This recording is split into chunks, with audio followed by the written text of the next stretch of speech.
back to another Coaster Cheetah video, and in this video I'm going to be talking about my top 10 favorite, or in my opinion the best roller coaster manufacturers. So I have two honorable mentions, so let's get right into it with the first honorable mention, which is Zierer. And I do think Zierer is a pretty good manufacturer. They can make you a good coaster, and the only reason why it didn't make the top 10 list is because I felt like some of their rides, if they were built by other manufacturers, would be a bit smoother.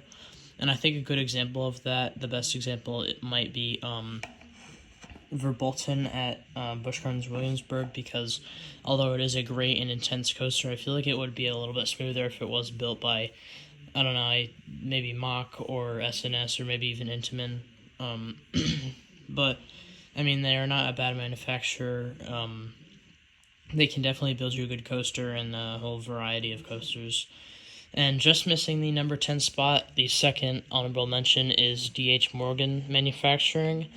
And I do like the coasters, but I feel like the coasters that they build are kind of, they don't have enough coaster models because they're mostly just known for their hyper coasters. And I mean, while they definitely build awesome hyper coasters, I mean, almost all of them are good, except, you know, we don't talk about Wild Thing,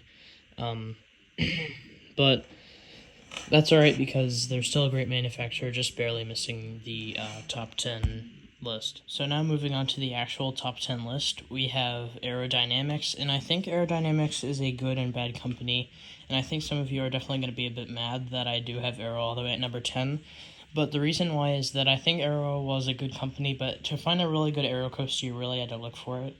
Like, some that I think of some really good Aero coasters are Canyon Blaster, Magnum XL 200, X2, and Tennessee Tornado at Dollywood. So, like, although they have some good coasters, they also definitely have some bad ones, like Anaconda is probably the worst. You know, they did have Vortex at Kings Island, was a great coaster, but I just felt like they were all around just rough, and they weren't the most enjoyable sometimes. Even Magnum, which some people love and some people hate. Now, moving on to our next company, this is Vacoma, and Vacoma comes in at number 9 because as much as their new coasters are good, I definitely need to see more coming from them, because I think they're, I don't know how to pronounce it, but it's like Lech or Lech, and then Phoenix, I think is how you pronounce it, sorry, the names of the coasters are, but I definitely think that they are good, but also, like, they're kind of repetitive with the same elements, like the barrel rolls. I definitely need to see some new inversions, but also we can't look past yet Vacoma's terrible old rough attractions. The old Vacoma is still overshadowing the new Vacoma, and coaster enthusiasts still get nightmares of the Vacoma SLCs and boomerangs. So, yeah. Moving on to number 8, we have Great Coasters International, better known as GCI, which is our first company that primarily makes wooden coasters, and I think GCI does make some awesome coasters, and they probably are the manufacturer that makes the smoothest coasters. And honestly, I love Mystic Timbers. I haven't honestly been able to ride many GCI coasters, but I definitely have heard, like, I know Renegade at Valley Fair, Gold Striker at California's Great America are good. So I know they make great coasters. I just didn't even intend to say that, no pun intended. But yeah, there's nothing wrong with them that I put them at the number 8 spot. It's just that I have manufacturers that I think are better than GCI, but yeah, nothing wrong with them. And so at the number 7 spot, we have Gravity Group, which is probably going to be an unpopular opinion because I feel like most people actually do like GCI better than Gravity Group, because Gravity Group and GCI are kind of the two biggest wooden coaster manufacturers now. I mean, Philadelphia Toboggan Coasters was big back then, but not really much anymore at all. But the reason why I like Gravity Group better is because, first of all, they include inversions, like on Hades 360 and Mindblower, and I think those are two extraordinary coasters. And I also love how Gravity Group coasters aren't, they are not perfectly smooth to the point where they're rough enough to not be unrideable, but to make it intense, which I feel like the difference, like if whether you like Gravity Group or GCI better, is whether you love a nice smooth ride, or a smooth ride but also a rough ride. And I like a more rough and intense ride, which is why I like Gravity Group better. And now for the number 6 spot, we have SNS Sansai Technologies. And I really do love SNS, and I think they honestly don't get as much love as they should, because they offer a wide variety of nice coasters, and I feel like the great coasters that they do deliver get a lot of hate. Like, I think Steel Curtain at Kennywood is a really underrated coaster, even though, I mean, it definitely looks weird, but I love their air compressed launch coasters. They're just super strong launches, even comparable to like a hydraulic launch and an Intamin. So like Max Force, I love Max Force, and they definitely just provide great coasters. And I mean, they can even build a hyper, which, I mean, not too many companies, more now than earlier on in the coaster industry, but not too many manufacturers still can't say that they can build a hyper, but SNS can. Now, at the top 5 spot, the number 5 spot, we have now entered the top 5, which is Gerstlauer, and I really love Gerstlauer, which makes me a little sad to put it at the end of the number 5, or the top 5, but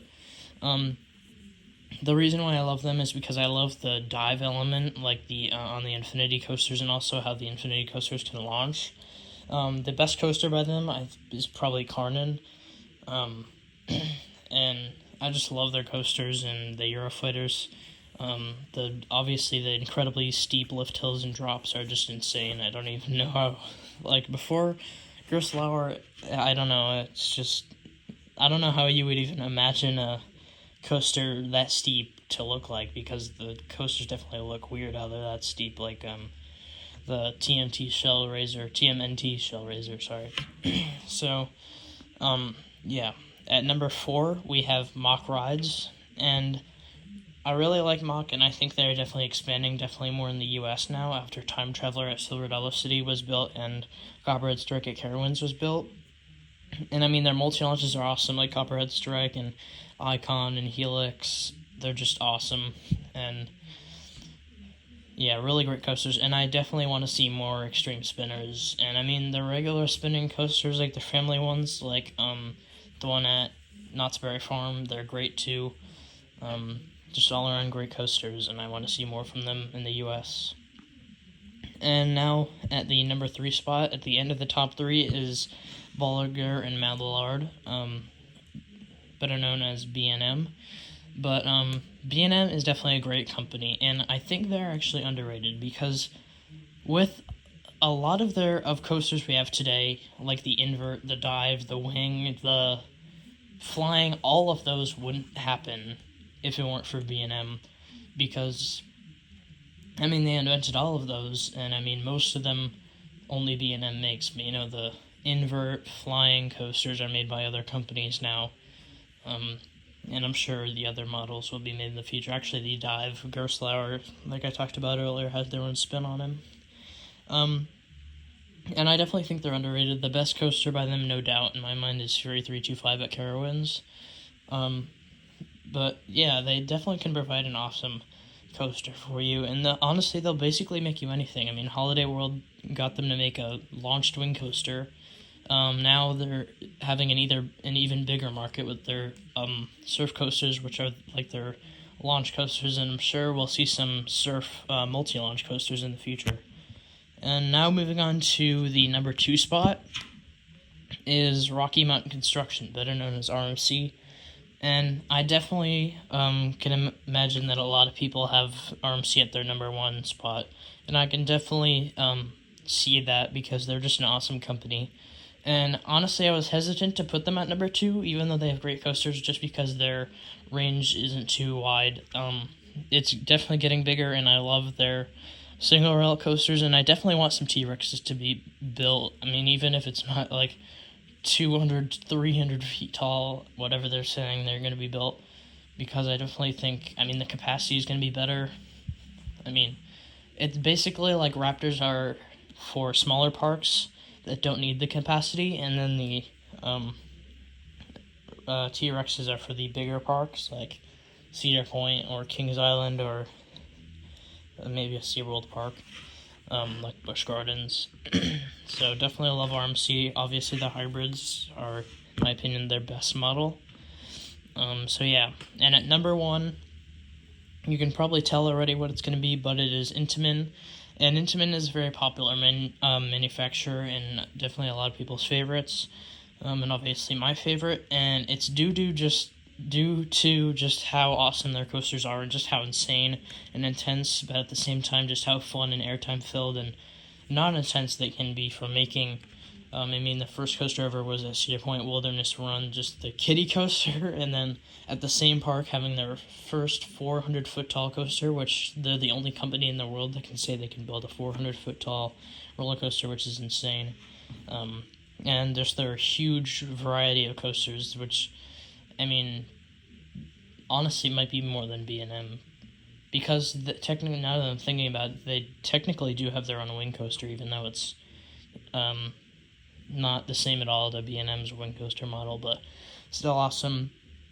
And I definitely want to see more Intamins in America in the future, even though they were like huge in America. And then I think the main reason is just because there's so many parks built in Intamin, or even a couple of Intamins, or even a few Intamins at their parks, that they just don't want to build anymore, because then they would have like a park full of Intamins. But so this is how I rank my favorite coaster manufacturers, and rank yours in the comments, and comment down below if you have any video ideas that you'd like to see on the channel, and like and subscribe if you enjoyed. I hope to see you in the next video. Goodbye.